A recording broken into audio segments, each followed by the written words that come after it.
Interlude bersama Ricky Rahim. Oke para noise, kembali lagi di Interlude barengan sama Ricky Rahim. Dan di season kedua ini hampir tiap minggu selalu ada bintang tamu. Dan hari ini bintang tamunya spesial banget, terutama buat gue. Karena gue dari zaman remaja ya, udah ngefans sama band ini dan akhirnya kesampaian untuk menginterview. Dan hari ini terima kasih udah datang semua. Abang-abangannya ada Padi di sini. Terima kasih. Paranoid, terima kasih. Siap. Apa kabarnya nih Padi nih? Alhamdulillah. Alhamdulillah baik ya. Nah sebelumnya kalau gue sih pengen cerita nih. Pertama kali gue nonton Padi itu ketika gue nonton Ash. Oke. Join bareng ya. Iya. Di mana ternyata di situ lebih banyak yang pengen nonton Padi dibanding nonton Ash. Di JCC ya itu. Tenis indoor dong. Tenis indoor. JCC. Oh, tenis indoor. Tenis indoor. Nah itu gue langsung sih, maksudnya emang gue kan tadinya pengen nonton Ash ya. Walaupun teman-teman SMA gue juga saat itu udah keranjingan banget sama Padi gitu. Padi ini ketika personilnya bikin project masing-masing gitu. Warnanya sangat berbeda sama Padi. Gue sih sangat setuju dengan hal itu ternyata gitu. Karena buat gue ya, Padi ini adalah 5 karakter yang memang semuanya sangat kuat sekali gitu. Yang kita tahu nih misalnya Mas Yoyo. Ya siapa sih di Indonesia yang mungkin punya karakteristik pukulan drumnya seperti Mas Yoyo. Atau feel-feelnya kan sangat khas sekali gitu. Iya. Apalagi Mas Rindra. Bisanya cuma itu soalnya. Gak mungkin lah. Ngelihat Mas Yoyo main drum gila. Gue langsung mikir Mas Yoyo setiap hari ngemilnya stick drum apa gimana ya. Mukulnya kenceng banget powernya. Luar biasa dan berkarakter. Kalau Mas Rindra kan kita tahu ya permainan bassnya sangat ciri khas sekali. Apalagi ngelihat Mas Rindra nih main bass fretless gitu Mas ya. Iya. Gue kan main bass juga ya Mas ya. Waduh. Itu kayak Mas Rindra gimana ngapalin fretnya gitu ya Mas ya? Ada cerita itu. Apa tuh kenapa? Jadi dulu waktu single pertama Sobat keluar, wow, kita muncul kan, habis itu Rinda kelihatan main fretless bass. Wah, orang pada gila Mas. Keren banget bisa main fretless bass itu. Iya. Terus Rinda jawabnya, ya karena bassnya cuma ini aja satu-satunya. Karena nggak ada yang lain. Jadi mau nggak mau harus itu. Yang lain, yang fretted sudah dijual. Malah jadi awalnya belajar pakai fretless dulu Mas. Enggak juga sih, pernah fretted. Cuma ya itu sobat itu ya isinya pakai fretless. Oh gitu. Cuma memang muahnya itu nggak begitu kedengaran. Oke. Jadi sepanjang konser pakai fretless semua. Wih gila ini udah jago banget kalau bass fretless tuh. Bukan jago, terpaksa. Iya, terpaksa. Karena adanya itu. Kadang-kadang kalau lampu gelap tuh aduh gimana? Gimana nih kuncinya di mana nih? Makanya nyari cahaya dulu ke sana. Ternyata itu ya gue pikir jago. Cuma itu doang. Tapi jago lah Mas Rindra. Nah kalau Mas Pio kan ya kita tahu lah. Yalah rocker sejati nih. Kalau gue penasaran sama Mas Pio, lu kan pakainya selalu ini ya Les Paul ya. Punggung aman punggung. Nah ini baru aja, baru selesai fisioterapi tadi jam 9 pagi tadi. Jadi ternyata ada masalah selama kurang lebih 24 tahun ya, 24 tahun pakai Les Paul terus. Jadi kan pakai sebelah kiri. Terus ini jadi compensate-nya ini jadi membesar. Iya. Jadi karena ini ketahan terus gini kan, jadi membesar. Nah ini besar itu kadang suka nyeri. Dulu pernah berapa tahun yang lalu pas 2000 berapa ya 2004 atau 2005 sempat saking kerasnya sampai disuntik. Dibuat untuk muscle release gitu. Terus sekarang kayaknya udah mulai kambuh lagi. Tapi akhirnya ketemu sama fisioterapi yang bagus, dia bisa tahu mana yang bisa dibetulin gitu. Jadi fisioterapi bukan disuntik, bukan pakai obat. Biarpun sakit tetap pakai Les Paul. Tetap. Biar kalau kata Dimas Jaya dulu nggak apa-apa yang menderita, yang penting gaya. Karena dia selalu pakai celana ketat terus Dimas Jaya. Iya. Nah, gue pun juga salah satu penggemar Padi yang melihat Padi itu tidak pernah setengah-setengah untuk menuliskan lagu gitu. Jadi kontribusi dari tiap pemain tuh selalu ada gitu. Di lagu Belum Terlambat kan kita bisa dengar juga solo bassnya Mas Rindra di situ. Jadi porsinya tuh sebenarnya tidak ada yang lebih dominan sepertinya. Apakah memang konsepnya Padi seperti itu, menguatkan tiap dari karakter personilnya atau memang kebutuhan lagunya aja? Dua-duanya sih. Iya. Oke. Dua-duanya. Jadi jangan terlalu isian tuh jangan kurang, tapi jangan kelebihan juga gitu. Oke. Jadi pas lah, pas. Ya, jadi setiap arrangement itu harus ada ruang-ruang yang tempat bernafas gitu. Ada yang diisi full, ada yang ya ada dinamikanya lah. Ada dinamika, kita ya. pikirin itu. Oke. Dan yang jelas selama kita membuat musik kita membayangkan kalau kita di atas panggung gitu bawain di panggung. Jadi memang bikin lagu untuk dimainin di atas panggung gitu.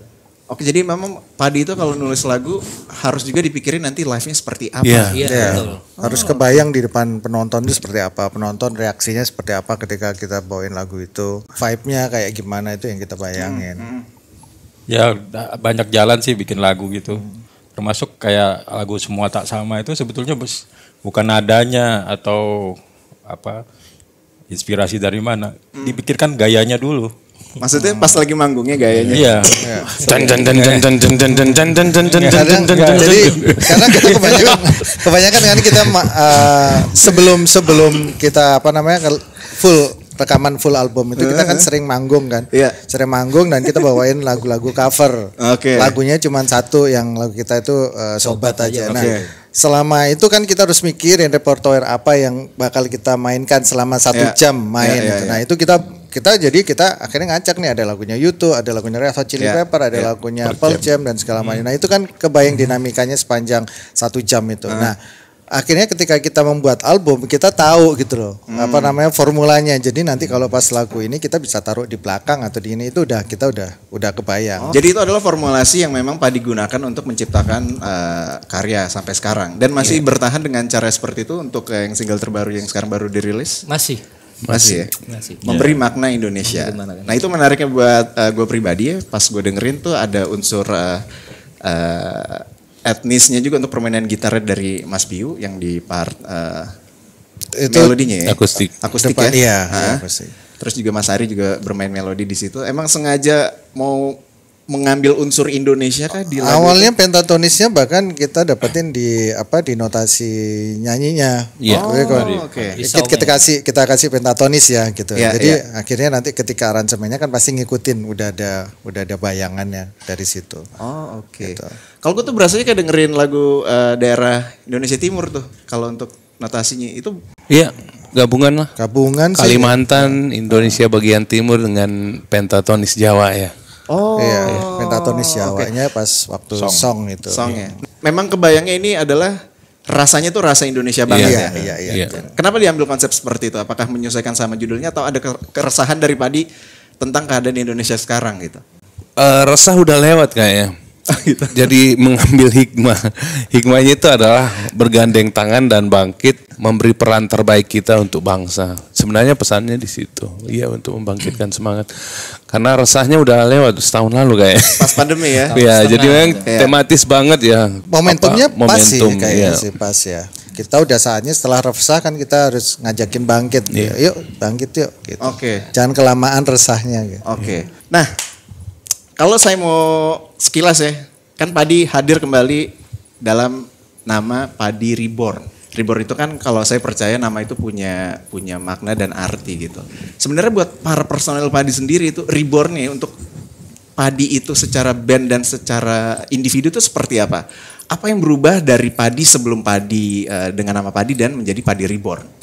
Spiritnya, Spiritnya, semangatnya. oke. Ya. Semangatnya, makanya kenapa kita harus menambahkan kata reborn itu sebagai pengingat buat kita juga bahwa kita pernah mengalami masa yang enak, menyenangkan. Kita juga pernah mengalami masa yang tidak mengenakan juga. Terus kita harus dibawa dan kita harus bangkit lagi. Kita harus bersama-sama lagi, itu sebagai spirit buat kita juga. Dan juga sebagai pengingat buat terutama buat Sobat Padi bahwa pasti ada, it's a matter of time aja sih. Kalau kita saat ini lagi terpuruk ya pasti it's a matter of time aja. Tergantung kesabaran kita aja. Sama ini juga komitmen ya. Iya. Komitmen. Kebijaksanaan mungkin salah satunya, karena kebijaksanaan selalu datang dari kesempatan kedua. Biasanya kita belajar dari belakang kita. Ada penambahan fitur lah gitu kalau di mobil. Seingatku dulu seperti Toyota Starlet gitu ya. Terus jadi New Starlet ada turbonya gitu. Sama aja sama Starletnya. Cuma sekarang ada turbonya.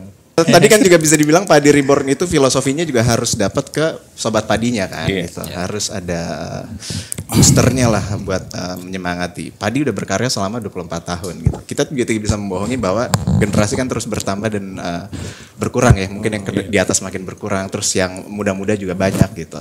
Nah sebenarnya kalau Padi sendiri gimana sih caranya nih untuk meregenerasi dari sobat Padinya gitu? Apa yang dilakukan sama Padi?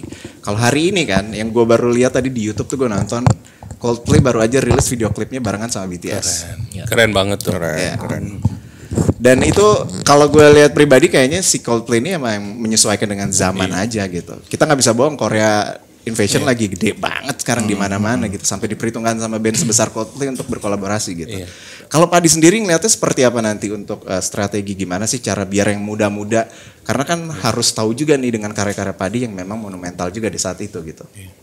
Ya salah satunya dari acara TV kemarin ya di Padi Reborn Sang Penghibur gitu, kita kan mengundang tamu-tamu yang bukan hanya seumuran tapi yang jauh di bawah kita, yang anak-anak milenial gitu. Jadi ya itu salah satu untuk jembatan agar anak-anak yang sekarang tahu Padi gitu.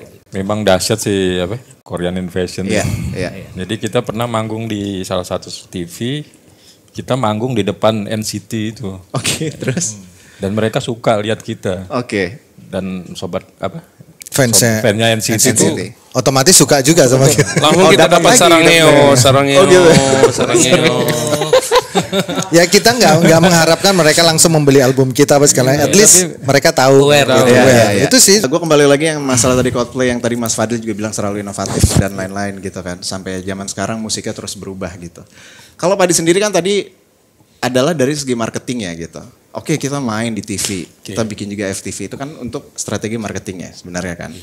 Nah untuk karyanya bisa kompromi nggak? Kalau Coldplay kan sangat kompromi sekali gitu. Dari album pertama sampai sekarang itu lompatannya luar biasa gitu. Bisa nggak ketemu tuh warnanya gitu kan. Ada nggak kemungkinan Padi bisa kompromi dalam sebuah karya menyesuaikan dengan apa yang memang sekarang lagi terjadi gitu di pasar musik Indonesia? Kita yakin sih bisa.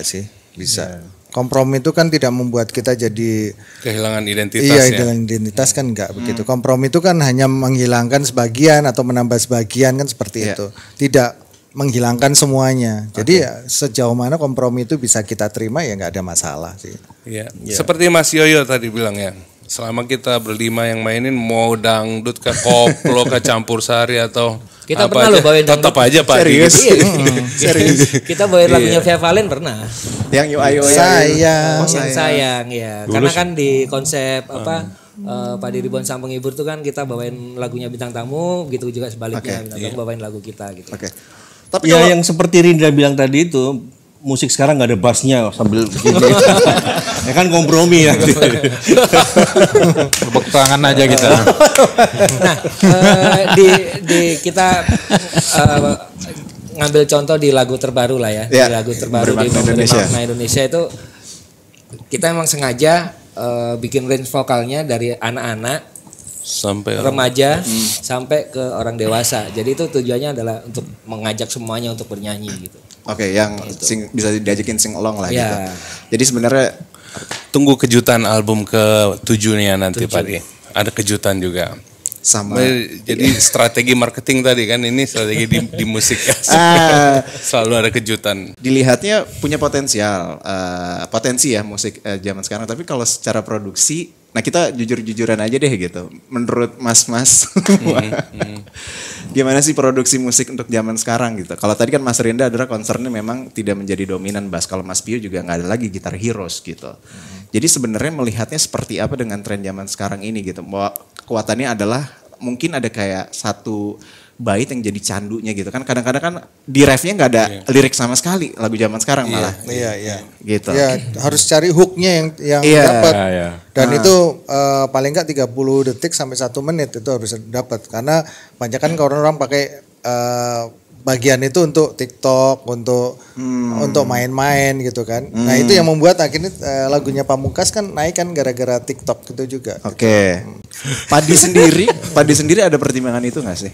Maksudnya melihat lagu-lagu yang lagi rame di TikTok seperti apa gitu. Atau ya udah Padi aja. Iya, nggak sampai segitunya sih. Kita udah ngerasa itu tadi, balik lagi bahwa filternya kita sendiri.